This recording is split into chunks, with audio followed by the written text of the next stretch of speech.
Alright, good morning everyone. This is Lewis, aka Zemi, aka Rozzy. Um, Welcome. Hope you're having a good day today. What I will be discussing today is AI characters slash design. If you can't see it, I'm using some basic layout from Canva. So it at least looks nice and design like. I will be just going hands free off of this, so if you look on some of the slides, it's not going to pertain towards anything that I'm saying. Just definitely listen to what I'm saying. And if there's something important, I will type it up on the design. I mean, the presentation. But what we will be doing is not only talking about this concept, how to utilize it even while actually building a AI character for use as an LLM or something you might use as user generated content, which is more for marketing purposes. I will talk about the uh technically this is long video alert. I will be talking about um breaking down the concept of these AI characters, my opinion of how you can utilize these designs and prompting structures, just like I did in the Mid-Journey video yesterday if you didn't see it, but it will end up giving you the ability to add depth to your creation, as well as you can end up, if you end up coming along with me, designing a Dungeons and Dragons character that fits your affinity and giving them a cool little aspect. If you have Mid-Journey, there is a free version, I believe, and you can end up going ahead, downloading it, and then actually use the spatial scenes in the new iOS update that came out probably a couple months ago, to where it actually looks 3D or kind of like holographic, if you will. Um, but join me on this journey. I'm gonna pause it here and kind of get myself together, and we'll continue. All right, all right. So now that we're back, you have some type of inclination what we're going for, what we're doing here. Long story short, create a character, understand how to utilize it, what you have to do to input it, or give it that automatic background, and so it can act as such. Um, the sound, the voice, and we'll go more in depth from there. All in all, you're creating your character of what you like for your business and or your own personal needs, and it can possibly be the voice of how you end up promoting yourself online, your own personal profile. Um, let's go ahead and go for the system role and purpose. So, when you're creating a large language model, you have the ability to give it an actual, and I've explained this before in my videos, an actual role or an idea, a person.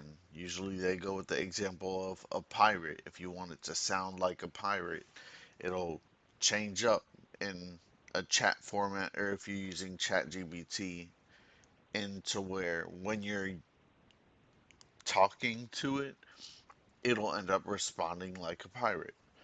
So this is major because now you're giving what used to be just some random assistant an actual characteristic, a personality, if you will. And of course, because of how many parameters and what these large language models are trained on, they could easily be able to fit that personality as long as you're structuring the prompt right and how you're putting that into the system and role backend, which is more prompt engineering. I can't spell, slash context engineering. And all prompt engineering, in my opinion, is more user side based, to where you have a goal in mind of what you're thinking of and what you're trying to get out of this chat. Whereas context engineering is more for what you're trying to utilize it for, creating this character because you're giving it an actual personality. All right, I want, instead of doing the white tiger, I've created this person called Taekwon. And Taekwon is more of a water mage dude who ends up being wise and helping out his buddies across the lands while still fulfilling his own purpose. So being able to give it background and possibly, oh, he is from more Sardinia or the Greek islands, and that way the large language model can put the certain aspects and things of this character into a mindset to where he can then be able to perform or speak as such back to you. Alright, so now I'm at the OpenAI platform, which gives you the certain models, or how I like to think of it, the certain brain you want to use. Um,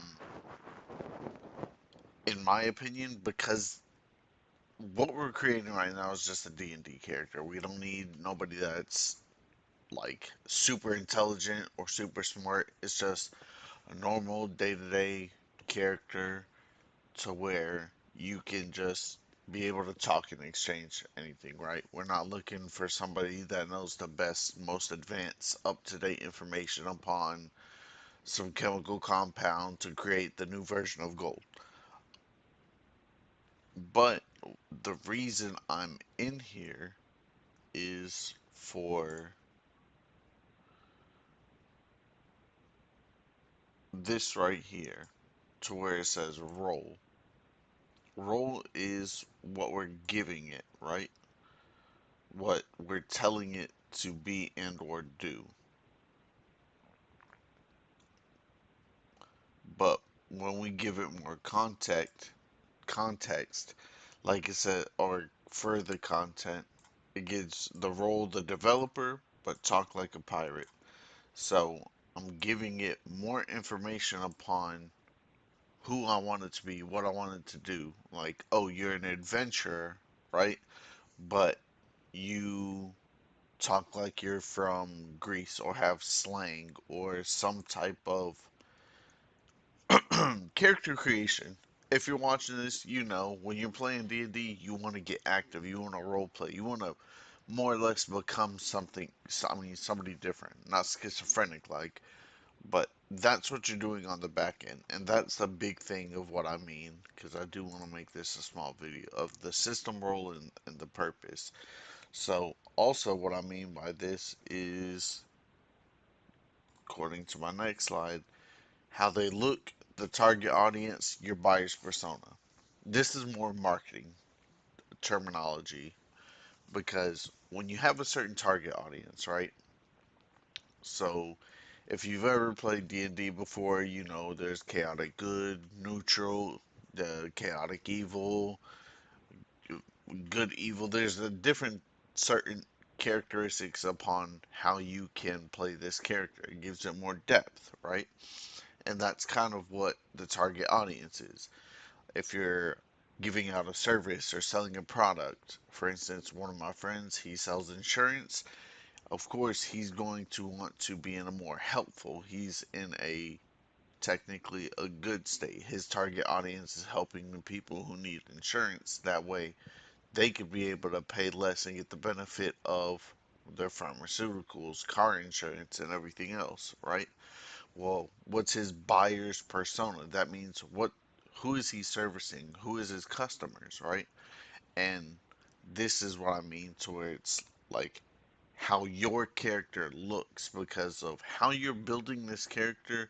You want them as close as your target audience or the buyer's persona. That way, whoever is seeing this content that you're creating can be able to relate to subconsciously and easily, as well as it'll definitely lower and bridge the gap between selling and making a sale if you're in business, or even just relating to the character if you're writing a book.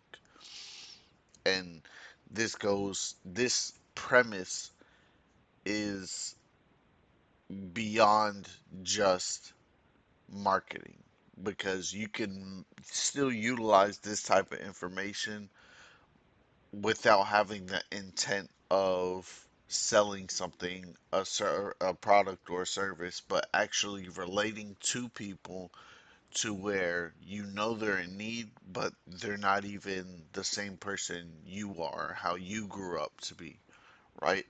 So that's how deep this can be. Um, and with that being said, the next one is the sound of voice, the tonality upon which you want to convey. Are you trying to be salesy? Because if so, like if we stick with the insurance example, you're most likely not going to close people. You want to be relatable to your customer. You want your customer to be, or your client to be in the same shoes you were, or have that emotional tug to where it's just like, oh, I feel more comfortable. I feel at ease. I see now where this person is trying to put me, even though they still want me to spend my money with them, right? Um, as well as if you're just doing this for role play, for creating the character. What does your character sound like? Are they strong? Are they willing to go into the battlegrounds and fight for a noble cause? Or are they just chilled and laid back and just trying to get some gold at the end of the day, to where they really don't care about anything that's going on politically within inside of their world and structure?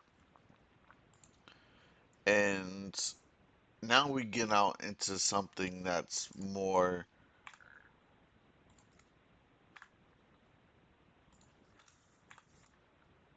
let's hone in on what's most important in this: how to lay out the timeline and how to lay out the video.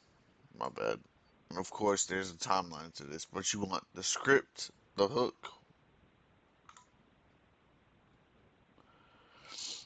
the script which has the hook, which gains the attention of the person, or how this character is relatable towards your target audience, your buyer's persona, the demographic, the niche, the genre of what you're trying to uh, cater towards into creating this character.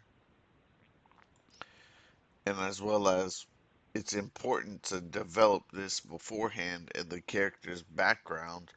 That way, when you're actually creating this and building this inside of OpenAI or an LLM's platform, when it gives you that context window of what you could fit in upon, all right, you gave it the role adventure, you're giving it more of the context. All right, it's this.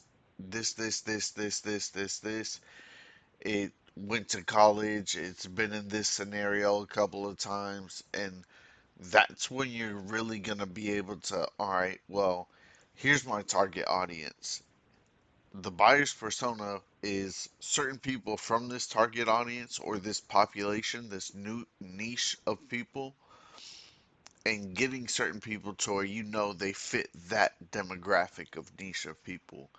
And you're kind of mirroring some of those traits onto the character you're building.